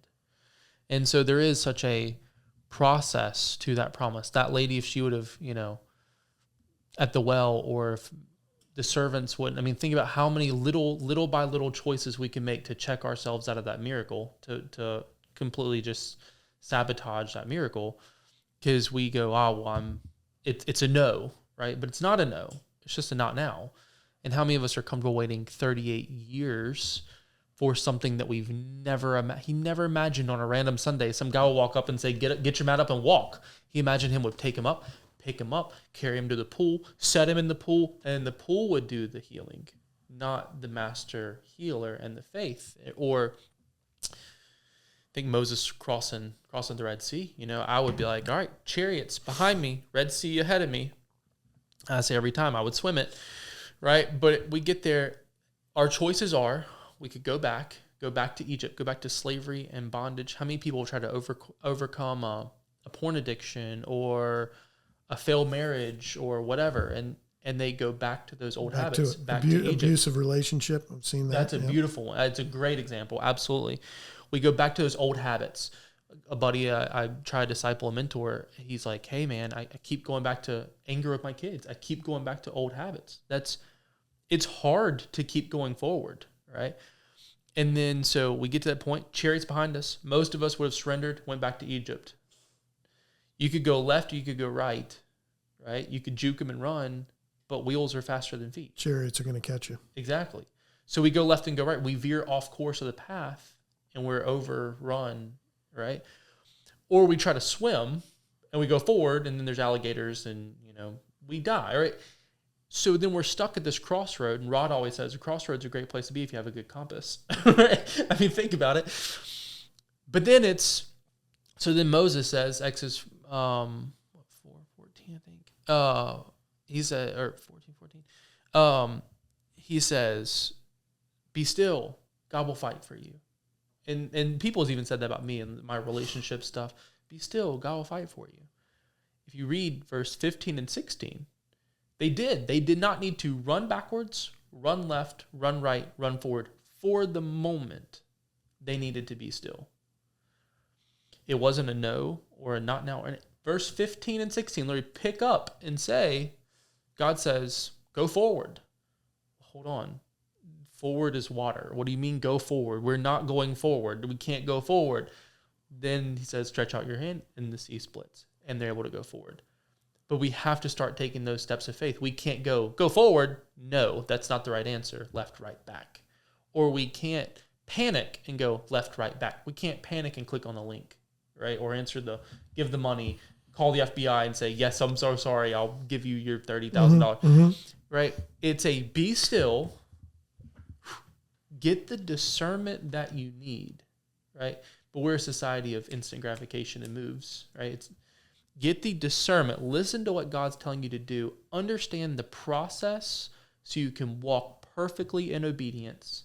And then little by little, that the sea will split and you will start to walk. And that gets back to our first point of, earning your opinion. Exactly. Right? You put in the work, you do the research, you watch the debate, even though it was long and it was painful.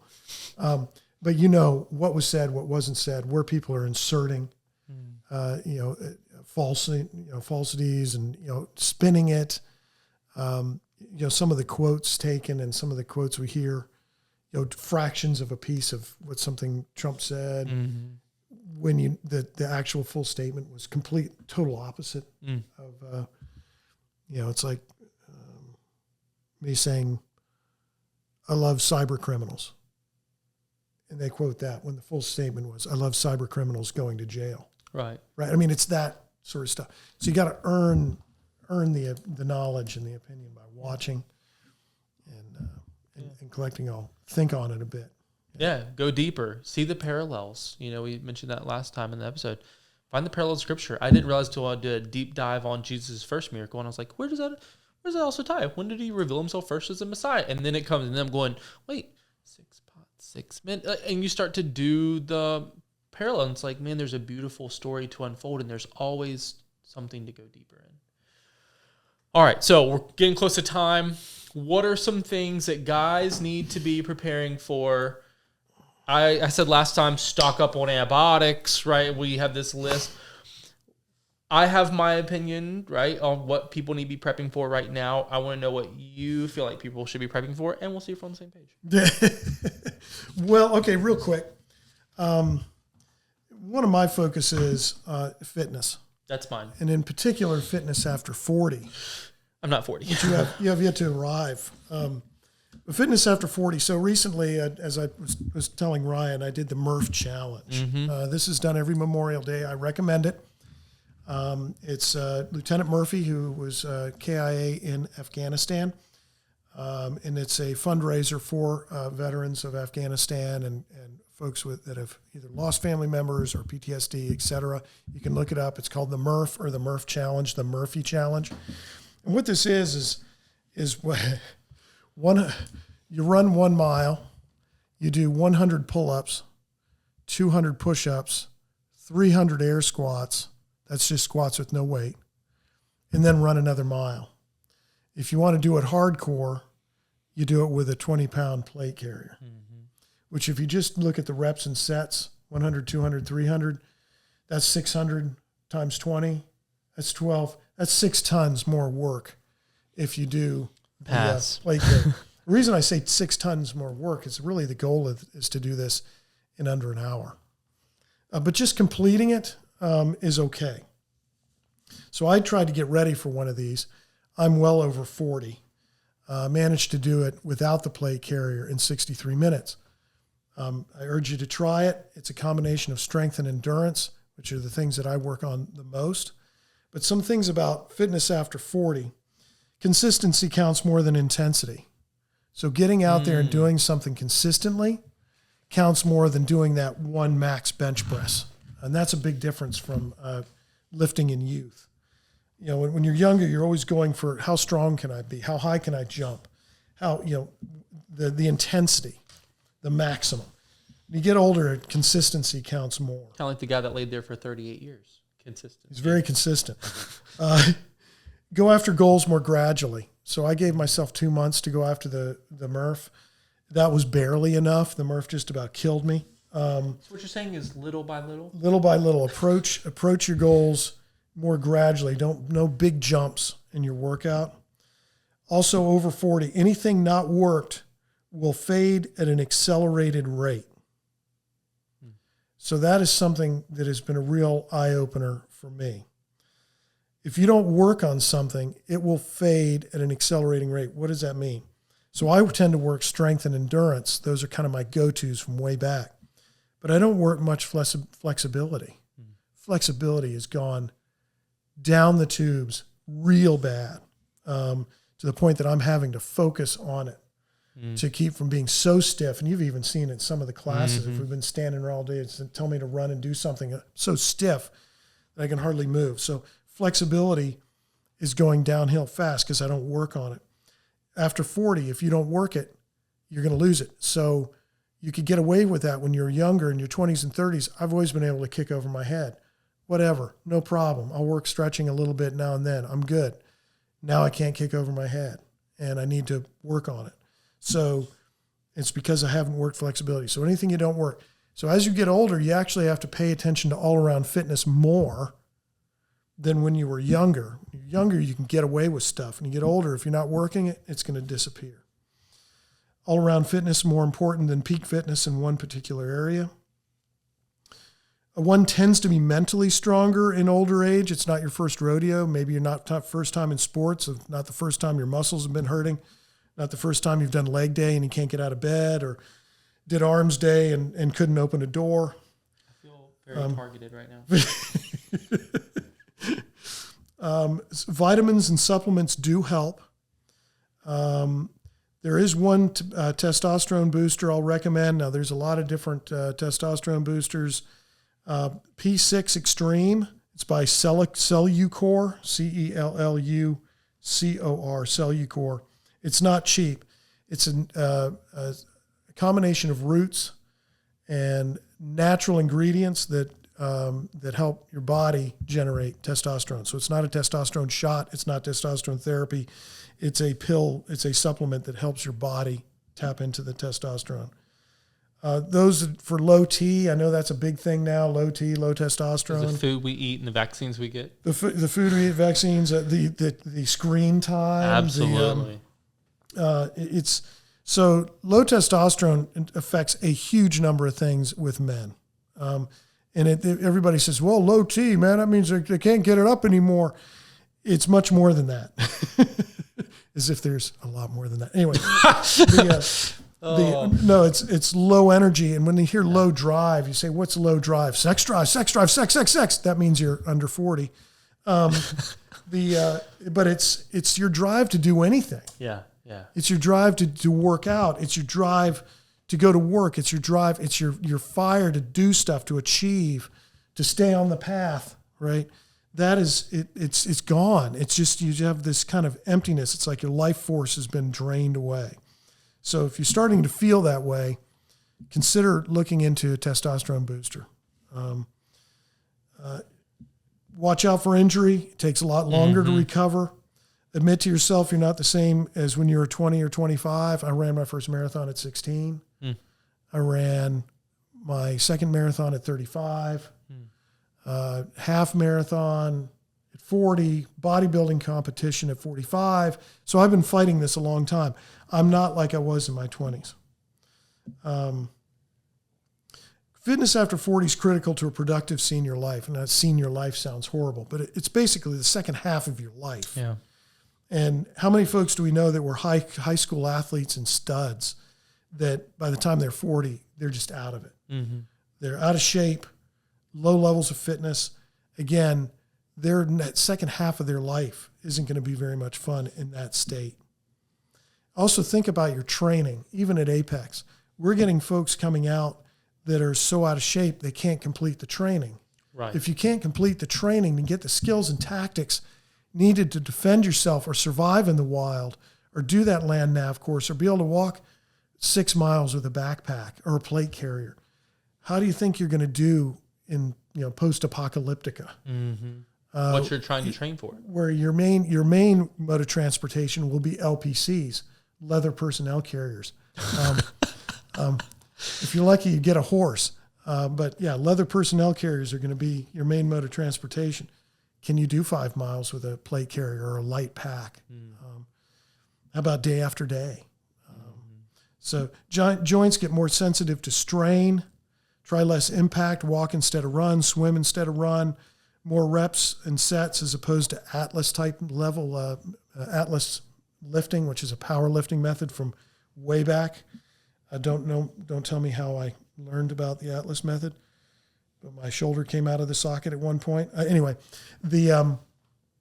so you want to do less of the hardcore stuff because you can keep pushing, and I felt some of this getting ready for the Murph. You can push hard, and I started feeling it in the knees. Started feeling it in places I normally don't feel it, knees and hips, the running and the squats and that sort of thing. And I said, okay, I got issues. I got to watch out for this because these knees and hips have to last. So again, avoid injury. Cardio gives you longer life. Strength training makes that life more productive. Stretching makes that life have less injuries. Those are the 3 ways I look at it. Huh. So I looked at fitness. When I think fitness, I think I like to, fitness piece of pizza in my mouth. That's usually mine, but fitness. Yeah. There you go. That's a for me though, it was physical fitness tied with mental fitness. Here recently, coming off the summer, we've had a beautiful weather week last week. So I'm happy that students are, but coming off of a summer, I don't know if it was necessarily hotter this summer. I think the heat had a greater impact on students this summer. I think that mental fitness more than anything was the key. Guys would pregame with water versus come in dehydrated versus be super physically fit and not fit. And I could not find a common denominator except for mindset. We saw guys tap out early who were extremely physically fit. MMA fighters, jiu-jitsu instructors, heat got them. Guys who were drinking 8 liquid IVs in a 6-hour class. Guys who were not, I had a 13-year-old probably hadn't drank water in 3 days finish, and it wasn't his age. We also had a 76-year-old guy. I didn't hardly see him drink anything finish. 2 25-year-old males tapped out. Same class. Mm-hmm. But why? It was mindset. And I think that mental fitness and physical fitness go hand in hand. There was a guy that was training, doing some squad tactic stuff, and he's like, I said, hey, you're my medic. Man, I got a neck injury. I can't carry the med bag. In fact, I can't really carry my own water. And I said, no one's going to carry your water. If you don't carry water, you don't drink. It's just, I'm not carrying your water. It's one of those things. So one thing I'd add to the previous point, there's mental fitness, and this is what I call mental toughness. So yeah, it's true. It's being used to being in that environment. Sure. And knowing that, okay, I'm going to deteriorate at a certain rate and expectations on yourself, but mainly it's just used to being in that environment. A lot of it. And that's where, and that's where somebody, even I'll say, what was it, a couple of years ago, even this last class, I started to fade at the very end. Got through the class. About 3 or 4 weeks ago, defensive handgun. Defensive handgun. Yeah. Or defensive rifle. That's what it was. And defensive rifle. It's a big class, a lot of moving around, a lot of activity, moving to the other range, this sort of thing. Yeah. And towards the end, I started to fade, but I started to see symptoms that was like, okay, I can power through the discomfort and the sweat and the sun and all this stuff where people were fading because they just weren't used to sitting out in it Absolutely. for 8 hours. Yeah. It's only when I started to feel physical symptoms that it's like, okay, this isn't a joke anymore. My body's actually starting to overheat. Yeah.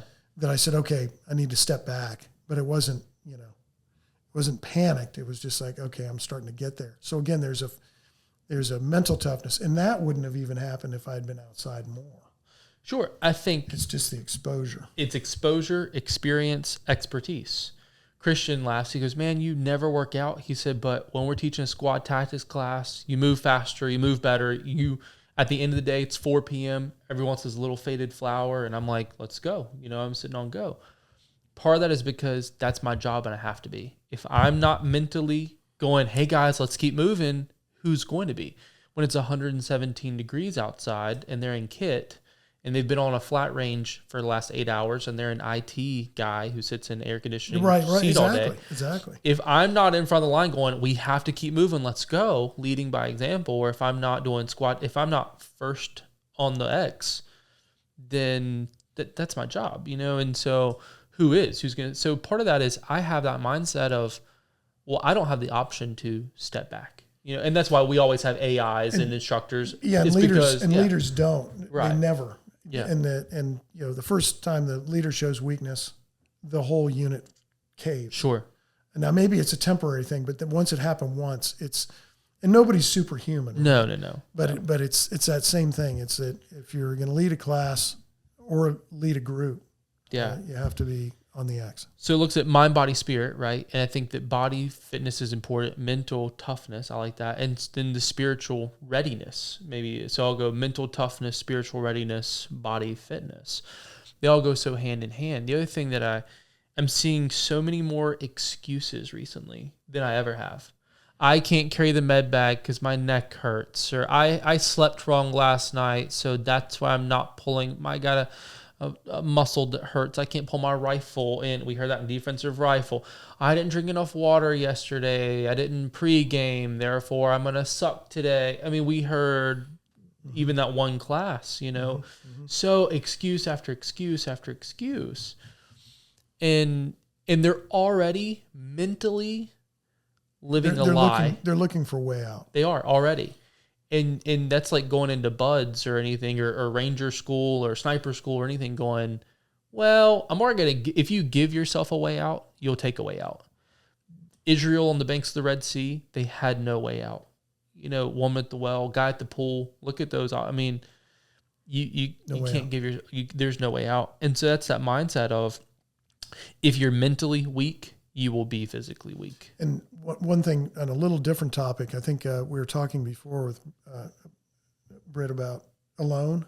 Oh yeah. As many physical people withdraw for physical issues as mental issues. Mm-hmm. And exactly when it's coming. Even people that are incredibly proficient and have been out there for 60 days, they have existed for 60 days. They have their own water, their own food. And then they start saying, well, I think I've done enough. Yep. And as soon as you hear that excuse, that out, it's just a matter of time. Absolutely. And they actually describe it in the show. They said, as soon as one guy said that, he said, it's amazing. Once you get an out, once you think you've done enough, or this is too tough, or I miss my family, or if there's any number, he said it becomes an all-consuming, screaming, howling voice in your head to get out. We all have two wolves. Which one gets bigger? The one you feed. Yeah. And if you never give that wolf, the way out wolf, any scraps at all, it starves. But the second you open that door, it's just boom. That wolf gets massive real fast. Because with sleep deprivation, physical discomfort, overheating, it becomes really big, really fast. It's the battlefield is no longer the body. The battlefield is the mind. It's the mind. And the battlefield of the mind is the hardest battlefield. My last point recommendation is, there's guys who I keep hearing and they procrastinate. And it's, when I get my own range, I'll start shooting more often. Spiritually, that mentor. When I get married, I'll start going to church because I don't want to go to church by myself. Therefore, when I get a partner to go to church with me, we'll start going to church. And I used to do that too. I will stop doing this when I get a spouse. My trust issues will get better when I marry somebody, right? Right. That's always, it's the lie, right? Truth versus lie. It's your truth, but it's not the truth. In fact, it just gets harder. And so it's one of those where I'm going to say, stop procrastinating. If you're waiting for the perfect conditions, it'll never happen. Rishi told me, he said, buddy, if you're waiting to get married for the perfect conditions, you'll never be married. Same with having kids. Yeah. He said there's never a perfect time. And no. Yeah. So you can't change the conditions, but you can change your character. And so all that brokenness that you have now, if it's spiritual or trust issues or money, whatever, all of that will be transferred over to your spouse. You'll start with a rockier marriage. You'll start failing at parenting early on in the formative years. It's like I told a guy, I was talking to him, I think it was Monday or Tuesday, he was talking about that. Well, I'll go to church when I get a partner, I don't want to go alone. And I said, that's like me saying, I'm going to take you to Africa tomorrow on an op, and I'll train you when we get in country. It just does. It's true. It's death and destruction all around you at at our fault. Like, that's why we train beforehand a lot and make those mistakes in training. You don't want to make those mistakes in country. You don't. Was another factoid that hit me recently is I'm getting, as many of you may know, I'm getting ready to retire again. But was if you're not doing it now, you think you're going to do it in retirement? Because you hear people say, I'm going to retire, I'm going to do this, that, and the other thing, and I'm going to start my own business, and I'm going to do this and travel. Travel, we do travel. But there's a bunch of things I had on my list. I said, well, wait a second. I'm not doing any of that stuff now. What makes me think I'm going to be motivated to do it when I retire? Yeah. So that was, that's a similar thing. Yeah. I don't think that just because you take a life step, marriage, having child, retirement, whatever it may be, it's going to solve all your problems. It might solve some, like getting a job will solve some money issues. But most likely getting married or having children is going to exaggerate a previous flaw. It's going to put strain on your values and on your mindset, and it'll actually cause fractures to open. Exactly. As opposed to the opposite. But anyway. Exactly. Right. I had a guy a couple weeks ago, I'll quit watching porn when I get married. And I said, no, what's going to happen is you're going to get married, keep watching porn, then you're going to make your wife try to do more things that she's not comfortable with. Right. And then your wife's not going to have sex with you the rest of your marriage. Right. I mean, you're doing this stuff, like, and so my thing is, especially with physical fitness, I heard a lot recently this summer, well, I need to be out more. If poop hits a fan, we'll be outside a lot more. I'm going, no, bro, you're probably going to be in a ditch somewhere, to be honest. Like, you need to start getting physically prepared, physically fit, mentally fit now, not waiting for then, It's little by little. It just takes too long. And if you're after 40, it'll definitely take too long. Yep. It's little by little. So start doing the littles now. Yep. Anything else? I think that's it. Guys, I have so loved episode 24. Shawn, thank you. You're wonderful. And we will see y'all on the line. Stay safe.